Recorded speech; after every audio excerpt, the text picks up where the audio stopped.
శివుని చేరేదెలా దరికి దారేదని హరుని సెలవీమని నీదే కదా తనువు నీవే కదా నువ్వు నాదేది నీ దరికి నన్ను చేరని నా శ్వాస నీకు నా నీరాజనముగను నా స్వరము నీకు నా అభిషేకముగను ఈ తనువు నీకు నా నైవేద్యముగను నా కర్మలే నీకు పరిచర్యలుగను అక్షరములు నీకు అక్షతలుగాను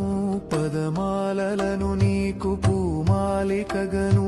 కరతాళ ధ్వనులివే మేళ తాళాలుగను సేవించనా నిన్ను నీ భక్తునిగను